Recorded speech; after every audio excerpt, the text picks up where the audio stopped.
In the 100 years since the Victoria Cross was created for valour and extreme courage, beyond that normally expected of a British soldier in face of the enemy, only 1,344 have been awarded. 11 of these were won by the defenders of the mission station at Rorke's Drift, Natal, January 22nd to the 23rd, 1879. Zulu, tomorrow afternoon at 5:45 on BBC2. BBC2 presents a revealing insight into the life of one of the most beautiful of all big cats. Duma the cheetah is in 50 minutes.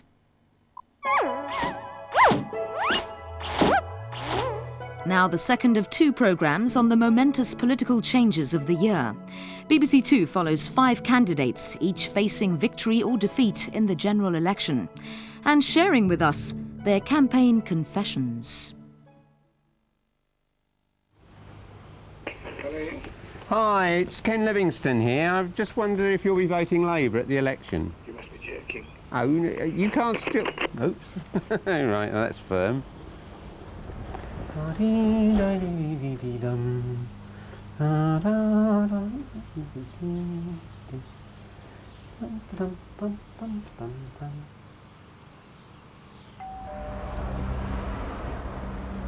Not in. So they get a happy picture of my smiling face,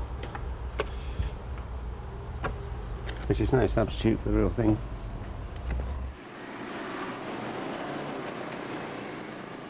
Ken Livingstone begins campaigning in the safe Labour seat of Brent East in London, where he's been the MP for 10 years. And here's our hive of our activity, the nerve centre, the brain stem of our campaign. You see here the total dedication, devoted workers. They're not allowed to talk. There's a penalty if you talk. You have to hand the latest Tony Blair video. I don't know what he's singing on it. And it's amazing how, I suppose we're all dreadfully old Labour, it shows. I mean, you've still got the posters up from the 1945 election over here, celebrating family allowances, long may they continue, and 1 million new homes. Not bad going. I mean, not a single council house was built in the whole of London last year. Geeta Sidhu, a 29-year-old solicitor from London, is fighting Labour's Jack Straw in her first election as the Conservative candidate in Blackburn.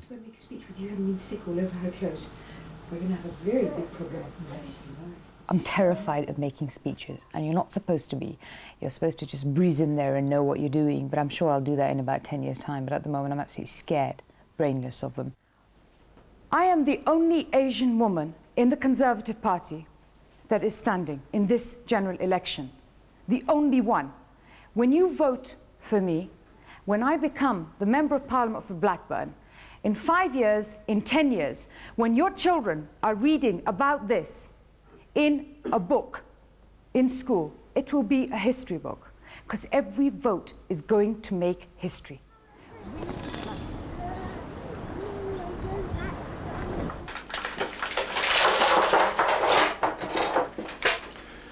Okay, alright.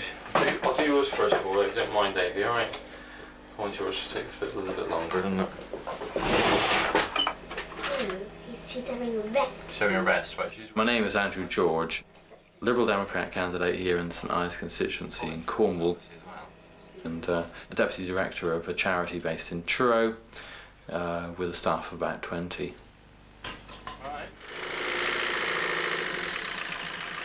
6 a.m, Andrew George takes his wife for her early shift as a nurse at West Cornwall Hospital before starting his day's campaigning in Britain's most southwesterly seat. Here he is, Andrew George, Parliamentary candidate for Liberal Democrats. I stood here in 1992. A number of people have said to me, well, things are going very well. You almost did it last time. You slashed the Tory majority. You know, it's yours for the taking. The pressure is very much on me. If we fail, it'll be Andrew George has failed, not we failed. It'll be my loss, and I, had it in the bag but failed to grasp it. Just give me one of your posters. Thank you very much. Would you like some blue tack to stick it up with? Oh, yes. Here it comes. Thank you, Governor. Much obliged, yes, yes. Okay. Barbara Follett, formerly an image consultant for Labour, is its candidate in the marginal seat of Stevenage in Hertfordshire. We have even got blue tack if you want it. Follett lost 2 previous elections in other seats. This time she's leaving nothing to chance. This is New Labour, new blue tack. Thank you very much. Thank you very much. Bye-bye. Thanks, bye-bye. Bye. Well, the spring weather's very good for us. Everything seems to be shining on us at the moment. And I've never fought a general election in which things seem so good. We're ahead in the polls. The voter contact that we're doing is all in our favour.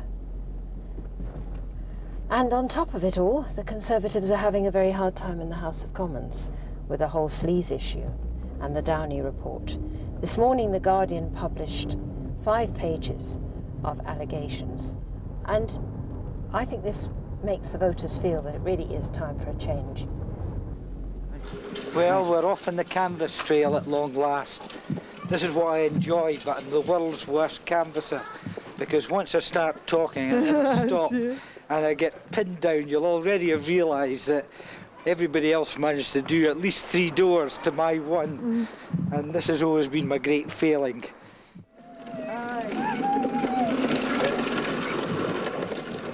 Watch here, I'm going to get knocked over here. Why did I become an MP? I was a power station manager, took a drop in wages of almost 30%. My wife certainly did not appreciate that, I can tell you. But they were looking for a candidate in Ayr.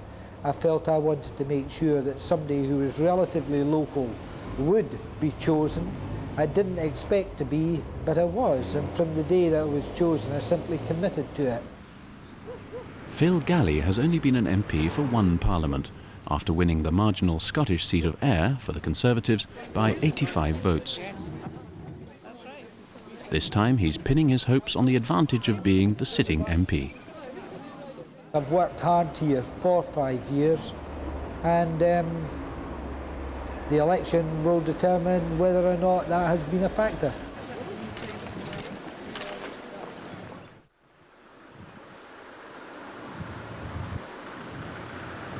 In one of Blackburn's predominantly Asian wards, Geeta Sidhu visits the local Conservative office. उनमें से कोई कुछ नजर नहीं आता, पढ़ा नहीं जाता कि नीचे क्या लिखा है, इतना बारीक है ये, और सिर्फ फोटो नजर आता है. But it doesn't appeal from the road. Yeah, it's a bit white. It's white. We've had some of the campaign literature done up, and lots of people complaining about the fact that there was too much white in it, there's not enough blue in it, and then we got really particular about the fact that the Urdu looks like it's been written by a child of 4.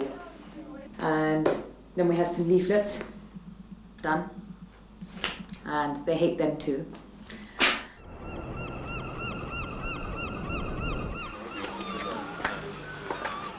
Andrew George's Lib Dem team planned their campaign in one of his supporters' front rooms in Penzance. So, you know, it's very, very important that we really enjoy it out there.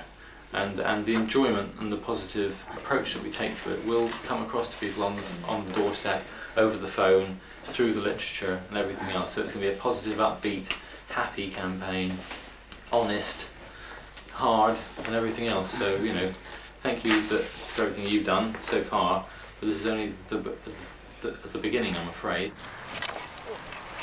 Stake boards must be made and permission sought to place them in fields and gardens, while thousands of leaflets are mailed by an army of volunteers, some of whom are still wondering if the message is getting through to the voters.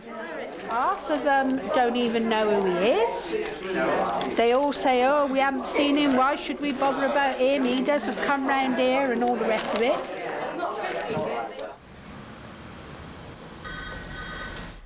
Good morning, Phil Galley's campaign headquarters. At the heart of any efficient campaign is a productive relationship between candidate and agent, the agent being responsible for all questions of organisation. Well, my agent is Pat McPhee, very solid character, very hard-working. She's a great organiser. And as far as keeping me in line, she never fails to do that. Particularly if I try to venture into her sphere of operation. Sorry, I'm absolutely flummoxed. What is this, and where did you get it? Picked up off a piece of paper I got from Central Office when I was reading earlier this morning. How old was that piece of paper? I didn't check. Right, it's in the campaign pack. Well, right. Okay, put it in the bin. It's just set my wee breasty panicking.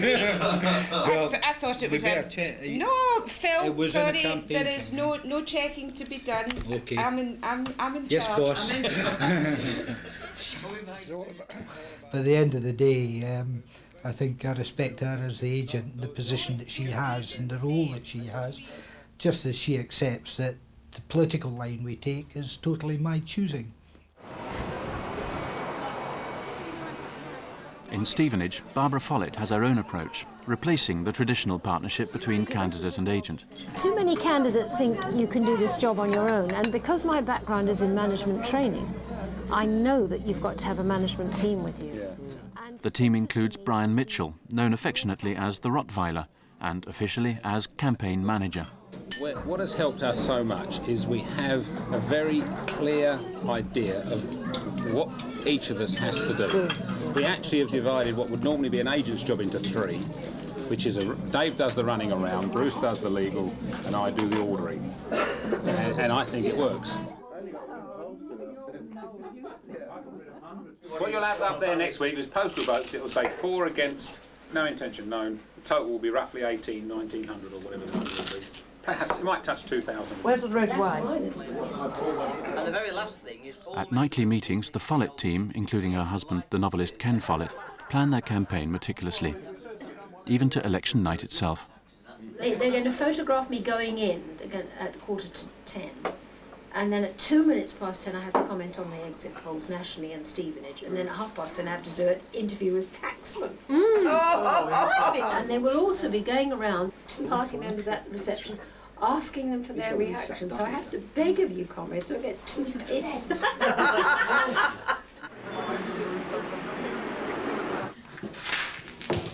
Morning. Morning. Morning, Tom. The trouble with being a candidate is you're everybody's pet poodle. To impose your will on 15 to 20 people who are older than you, who've been living in an area much longer than you have, and who have canvassed there before, is actually a very, very difficult thing to do without turning around and just having a screaming match, which has absolutely no object. You don't achieve anything, or even though you want to do it. This is the Conservative office here. Tom Marsden is Geeta Sidhu's agent. That you, Wassie?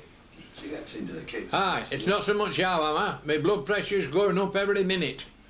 Why, sir? Photograph an election address, that's why.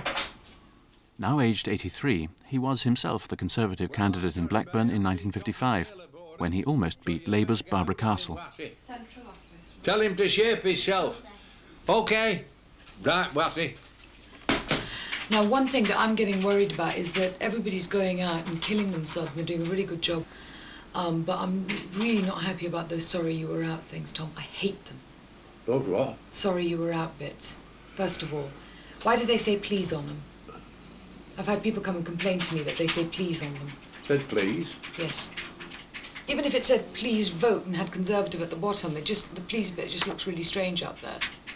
That is meant and put in block letters like that to be an earnest entreaty to come out and vote.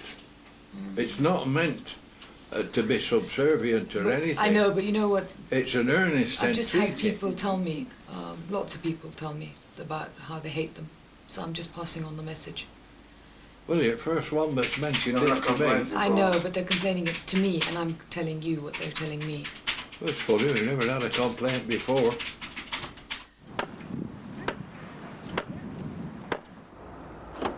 Well, at the end of this first week of the campaign, I am excited, but I'm also wary, and I think the wariness at the moment still wins. I don't know what will happen. I think that the Conservatives are formidable fighters, particularly when their back's up against the wall.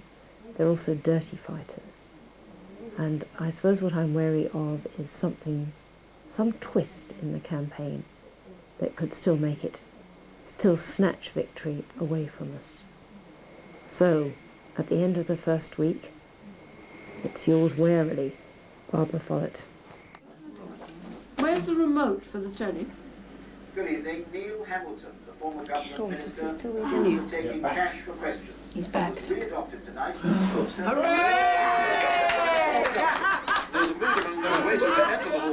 The local Conservative Party's re-adoption of its beleaguered MP Neil Hamilton in Tatton sounded like good news to Labour supporters, if it meant continuing headlines about Tory sleaze.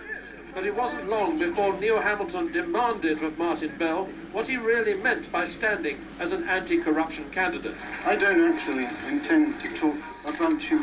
If you're not used to being at the focus of that, I mean, you can see Martin Bell will grow into. He was not prepared for that moment. I mean, to have that confrontation with all those cameras around, not a brilliant piece of planning, I would say. You know, they write about how Labour are their control freaks, but when you don't have all those outriders and campaign manager, Rottweiler people, you know, you are in trouble.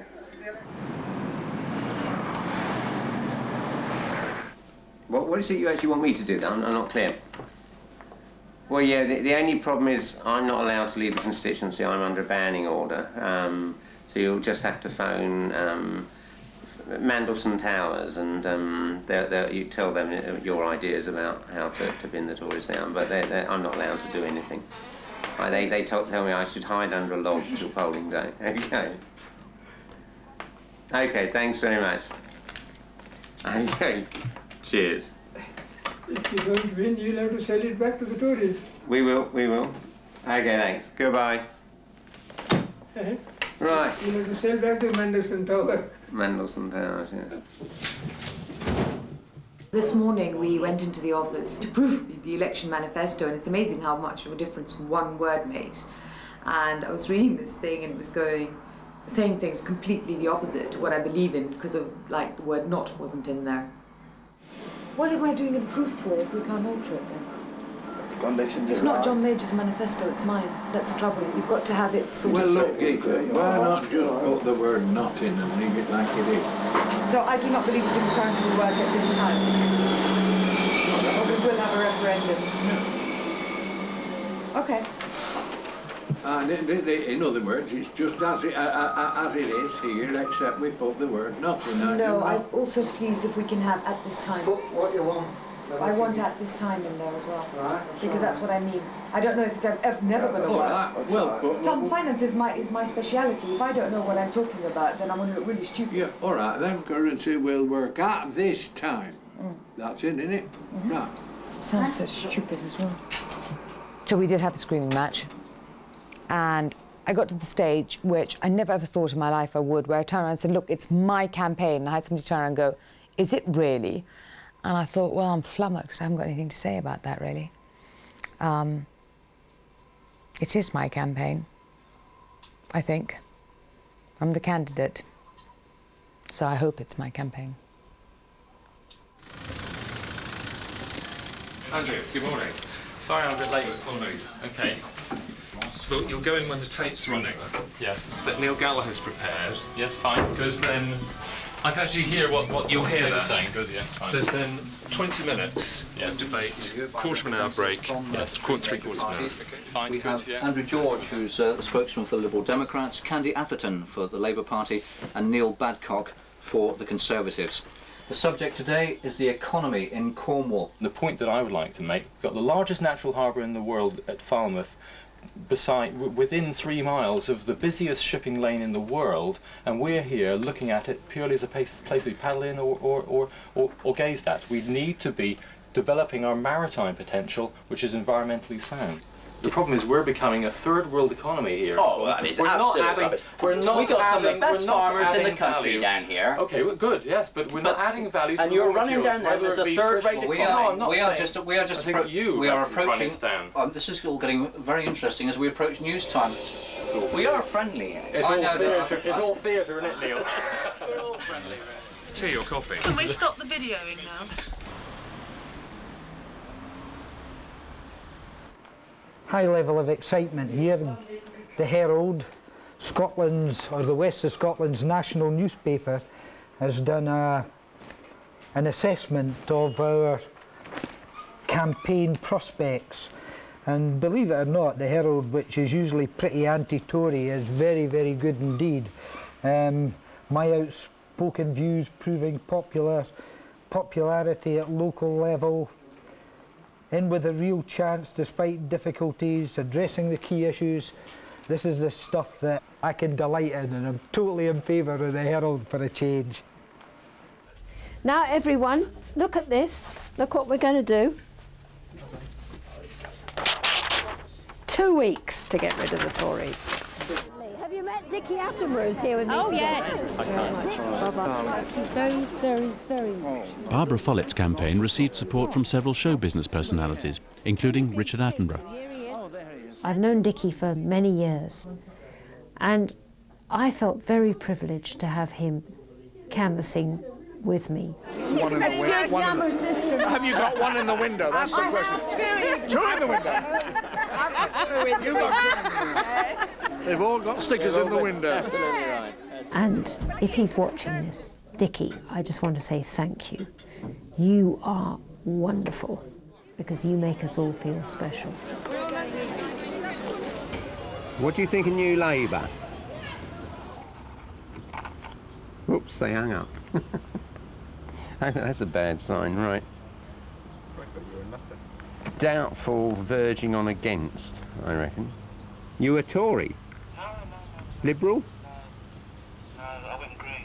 Oh, you were Green? No, we haven't got a Green candidate here. No. The Greens support me. They think I'm so green I'm mouldy. So you've been Green in the past. I'll put you down as doubtful and Green then. 2 doubtfuls, 1 Labour who's not on the list, and everybody else out.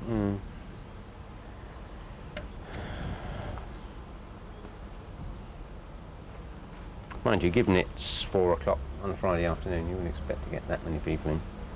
I mean, when I started canvassing 30 years ago, you would never have thought of canvassing during the daytime. They're just hopeless. It's a waste of time.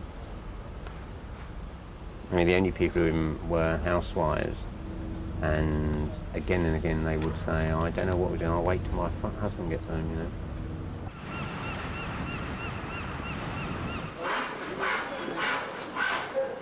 Must be blooming hard work, keep going. Yeah, well, I will do. I admire public-spirited people, because, I mean, one doesn't have to do this, and it's hard work doing it. Yeah, I'm glad you appreciate it, because a lot of people... You're in it for you, but you're not. You feel strongly about it, and you're in it. Yes. Well done, I wish you could come round with me and explain that to people. Anyway, very nice to see you. And you too. Okay. You know my background, and you know that if ever it came to a choice between Cornwall and party loyalty... Look, friend, I've been told ever since I was that high. That's right, yeah. Never take no notice of a politician. You ask them a question and they never give you a truthful answer. Well, so and that is for nobody. So you're not going to vote for anyone? No. Really? No? Yeah. I had my way, see, they wouldn't be on TV or not. Fell up the bloody lot. I'm very much a family man. It's a real wrench for me to be involved in the campaign at all, to be honest. At the end of a long campaigning day, and I get home and the children are asleep in their beds, and all I can do is tuck them in and look at them and give them a little kiss at night. It makes me feel rather sad, and I do miss them. Titi, are you really horrible and smelly? Good job, Debbie. Are you horrible and smelly? In my normal working day, I calculate it's about 3 hours during the day for the baby, and then I'm always here at bedtime and bath time in the evening to put him to bed. So if I'm going somewhere, it's usually sort of arranged around that. You pray a lot. I'm praying a lot. But my son is doing really well, so long may he continue to do that. I'm reading one of your husband's books, by the way. There you are. Let me see which book you're reading, my husband's. A Place Called Freedom. Are you enjoying it? Yes, I am, actually. Like the book. Like the book. Now, read this, everybody. It's a very good read. It is particularly good for airports, aeroplanes, in fact, because it distracts you from the fact that the thing might fall out of the sky. This is not meant to be disparaging, but it's excellent as a bedtime read, so it makes you feel ever so...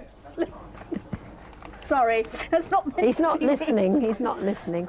Hello, Ken. Good morning. Hello, darling. Well, Brian Mitchell's joining us for lunch. Jolly good. And he says... Morale in the Follett camp gets a boost when a poll claims that Labour is even further ahead in Stevenage than in the rest of the country. The sun has been shining, the blossoms out on the trees, and we're up in the polls. It's a good Sunday. Good night. And a special dinner, and don't turn it off, and don't turn it off. A special celebration dinner. Celebration dinner. Beans on toast. Baked beans. Bread for toast. And brown sauce. Move that across, it's almost out of shot.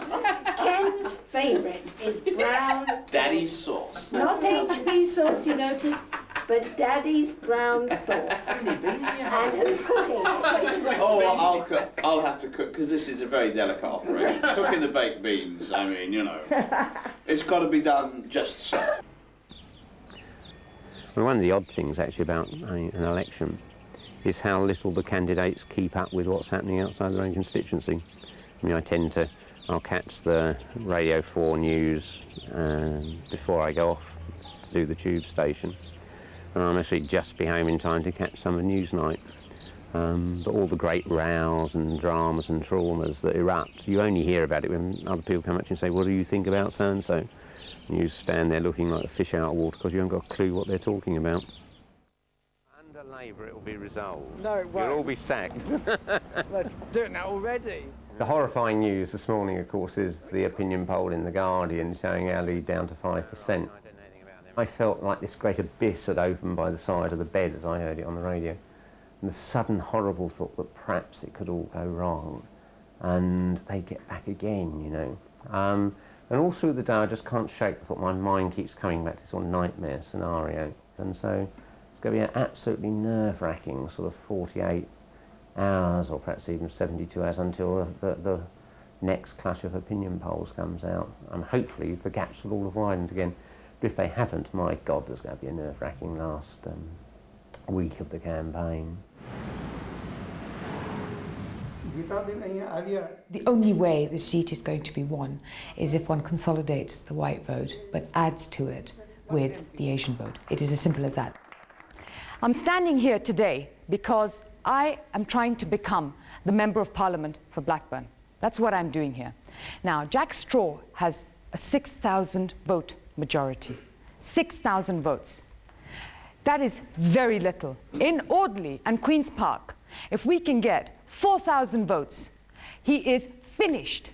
He is finished. Now, between us, you talk to your brothers, your sisters, your uncles, your aunts, there are at least 3,000 votes in this room with this many people sitting here. This is something that can be done.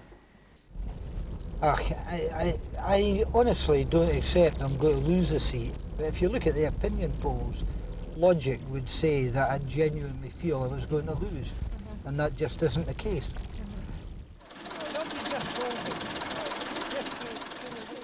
Phil Galley decorates his new campaign bus for a tour of air.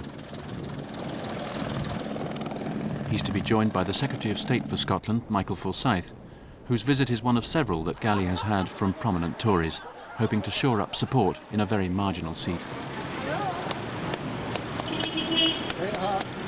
Phil Galley, he's your man.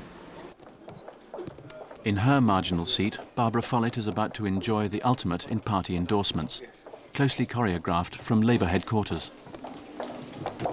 He's coming now. John, move back.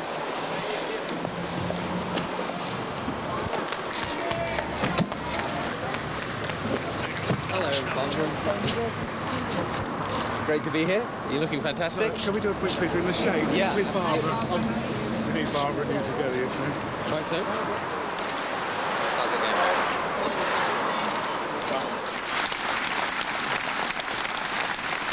We've also got, of course, tonight, some very important people with us. Barbara Follett, candidate for Stevenage, and let us hope the next Member of Parliament for Stevenage.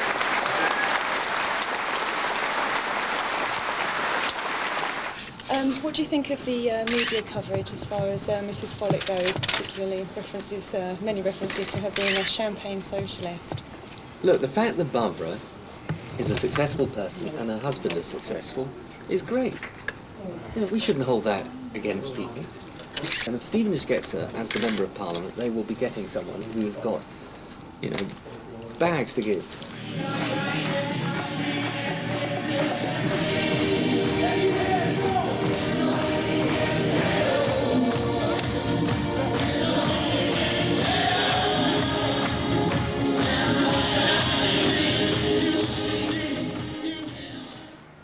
lot of people think, well, you can't tell the difference between the parties anymore. I think that's so much old nonsense.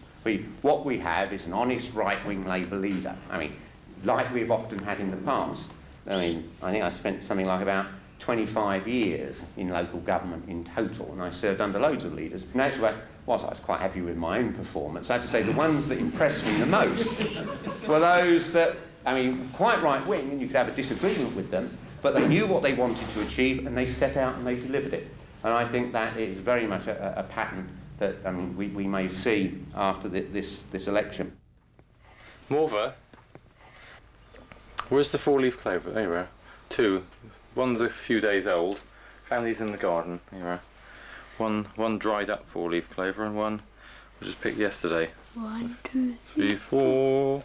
And Morva quickly did this. Jill, Morva, you got yourself in a very pretty dress. Davy looks like he's in a Superman outfit. That's Madeline, the guinea pig. Isn't that sweet? And there's Cat, the cat, Mossy, poking his head over a table. Lovely vase, horseshoe, four-leaf clover, nice drawing, good luck, and a poem which he made up on the spur of the moment. And it goes like this: to Daddy, Andrew George, Liberal candidate for St Ives, it says here. Good luck, Daddy, good luck to you.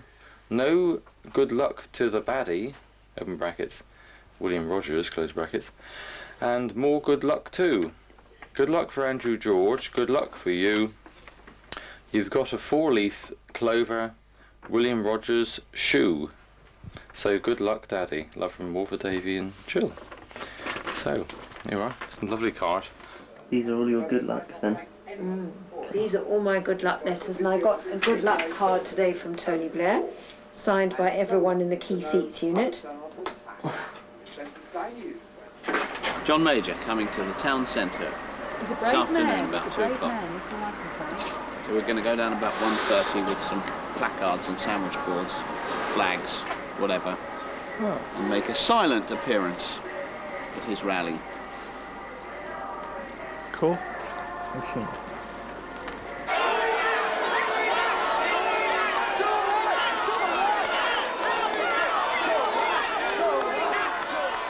This is the worst reception Mr. Major's had anywhere in the country. Is it really? Yeah. All the very best in the world. Thank you. How are you doing? Thank you very much.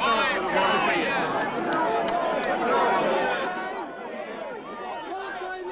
I could not control myself.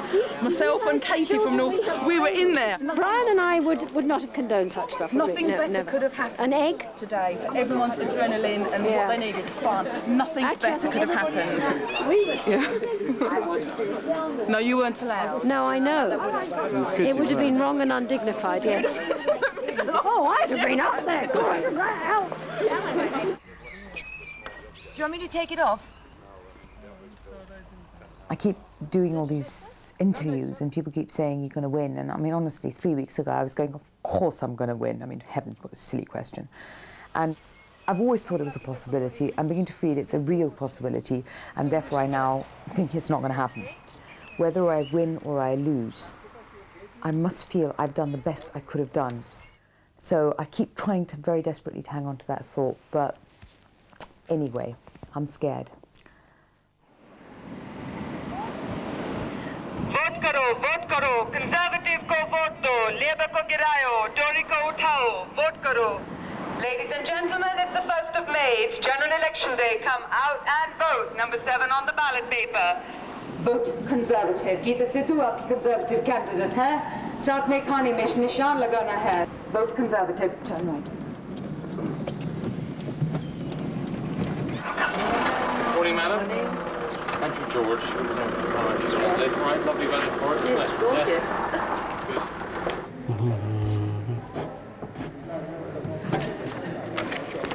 Good.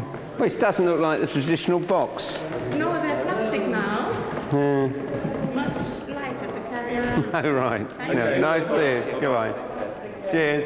Thanks very much. Thank you. You're there. Hey, I hope I'm still laughing like this at 1:30. Thanks a lot. That's 2 and I've just been here 5 minutes. At every single polling station this is happening. And we're going to go around and put it all on camera. I'm sick of it. And I'm telling you, if Jack Straw has the misfortune to get back in this time, I'll sue the bugger. It's ridiculous. The Sidhu campaign hasn't organised enough of its own supporters to sit alongside Labour tellers at the polling stations. So she's worried that Labour has an advantage from the final contact with people before they vote. So we have Labour candidates taking up official positions in polling stations. Official. Sitting behind a table is official. Any way you like to look at it, it looks like you're someone from authority. People are walking in and they're going to him. And he's going... And then they're turning around, they're walking to a polling station. I now realise why Labour has retained control of Blackburn for so long. I'm sick of it. I'd kick Jack Straw's butt out of town. I'm so annoyed with him. I mean, OK, you guys have the structure. You have the legwork. I don't have it. But I'm telling you, I will have it. You can't run this town like your personal holiday camp. It's nothing personal, Sergeant Wardsley. Right, smile please, gentlemen. No smiling mood just at the moment. Right, well, keep your peckers up. Not me pecker I want up. Well, you keep that where it is. See you later. If anybody wants to know how I'm allocating people, that column there tells you the percentage of our target they've currently reached. The highest Thatcherith have reached 35%, the lowest is only 11%. And the area that is not getting the vote out is the one we canvassed the last 2 days. Kimbolton. Kimbolton comes out late. Comes out late. I'm now going to start switching help up to there. The leaflet needs to go out. Oh dear, I'm very sorry. Well, someone had the impression you said you might be voting for Phil. No. We're desperate for your vote. Well, you're not going to let me down. I felt all along that we're going to hold this seat totally irrationally because, let's face it, as we see in the papers today, how many Tories are going to win seats from the Labour Party today? I doubt if there'll be very many at all. So logic tells me I can't win, but my gut feel tells me I'm going to win. In Blackburn, the message from one Labour van prompts decisive action from Geeta Sidhu. Hello? The Labour Party is going around with a microphone at the moment, saying she's against Islam. She's not Muslim, she's not one of us. Don't vote for her because she's against Islam. And this is making it racist, it's making it personal, particularly considering the fact that my husband actually is Muslim. So we're just going to pull the gloves off. I'm going to get a car and walk around, drive through town telling everybody Jack Straw's a Jew. As a Muslim, I'm going to vote for someone who's Jewish. That's it. That's what happened and that's what we're going to do about it. Yodi ko vote mat do, Jack Straw Yodi hai. Labour ko vote dena hai, Yodi ko vote dena hai. Yodi Musliman ke dushman hai. Yodi ko vote mat do. Saath mein khane mein, safed kagaz pe saath mein khane mein nishan lagao. Yodi ko vote mat. I didn't want racism and bigotry to play a part in anything that I had anything to do with. I object strenuously to it. I did it because I was furious.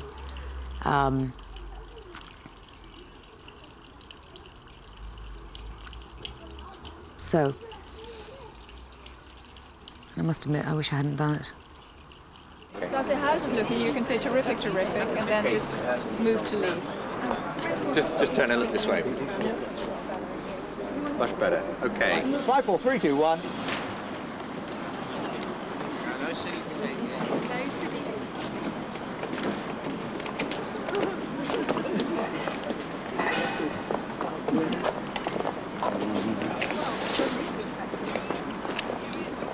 Barbara Follett, how's it looking? Terrific. It's been a very good day. People are voting, they're still voting, and I've lost my voice completely. Clearly so. But we're very excited. I think we'll have a good result tonight. Brilliant. Is that enough for you, Nish? Can we do one more go at this? You got time? Yeah. Oh, this is so good. You want that? But you're not. Oh, this is wonderful, wonderful, wonderful. All the gas is going. We just had the exit polls. It's about 10:15, and this is clearly the biggest defeat the Tories have ever suffered. It's going to be the worst defeat they've had this century. It will surpass the Liberal landslide in 1906 or Labour's in 1945.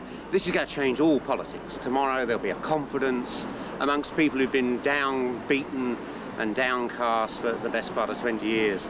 And it's absolutely amazing. I am filled with optimism for the future. Well, it's what time are we now? About 2:20.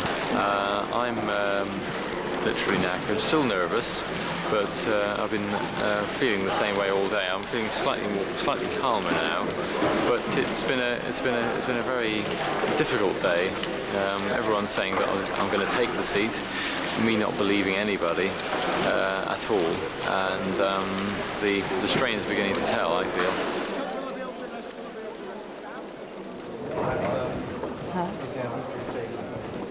Thank you for to do.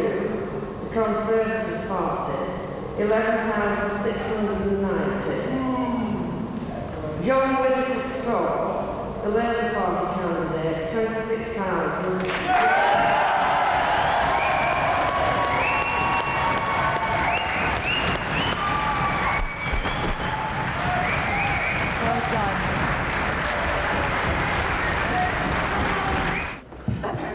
Kenneth Robert Livingston has been duly elected to serve as a member for the state constituency.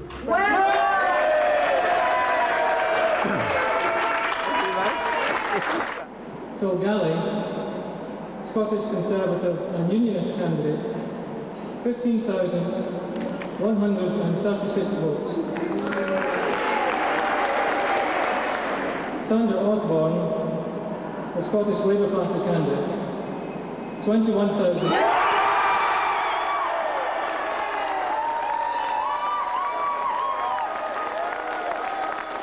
The undermentioned person has been duly elected to serve as member for the said constituency, Andrew Henry George.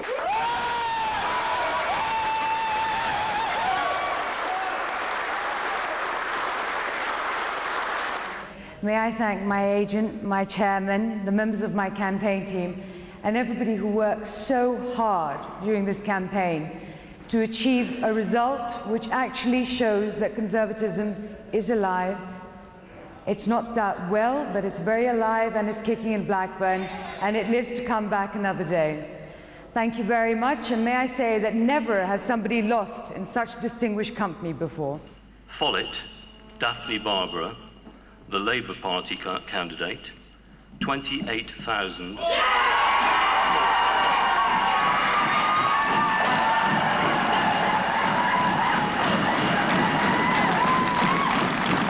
I believe this is going to be a black day for the United Kingdom, but the arguments and policy had passed for the moment. We will see what lies ahead.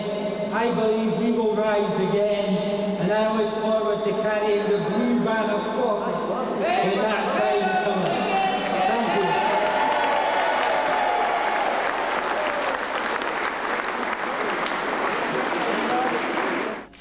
I'll need your help, but together we can do it.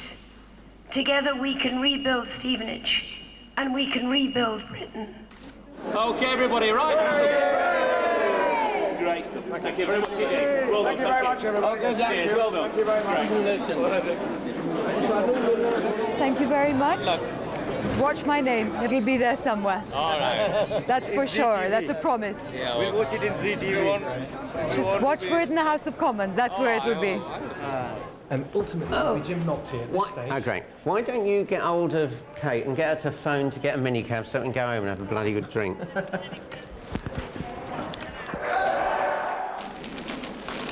I've asked McDowell to cancel GMTV. Good idea. Excellent idea. I can't do it anyway. I told her to keep Dimbleby.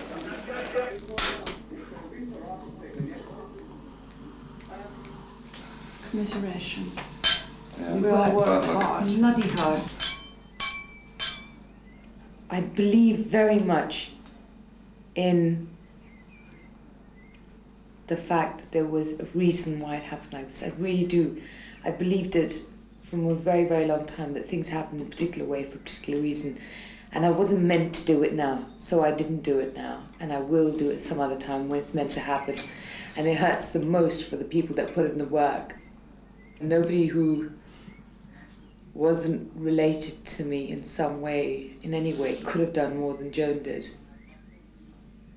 And it really hurts that Mum and Dad sat outside a polling station all day and tried to do what they could have done.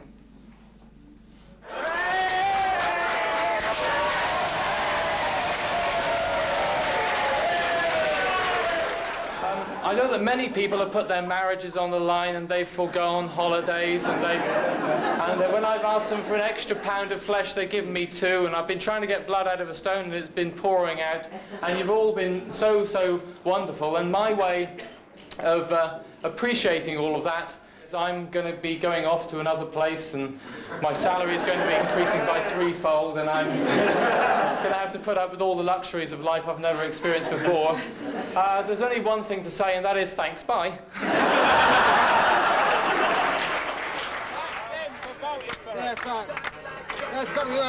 Has anybody got a hairbrush?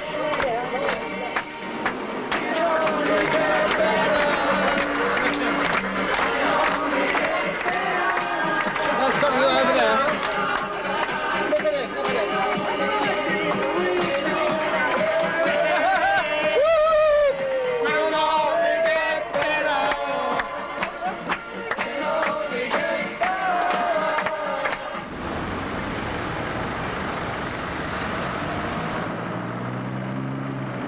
We run into this horrendous traffic. Clearly, everyone's trying to get out of London before Tony Blair comes to power and nationalises everything or something. Oh, God, what a nightmare.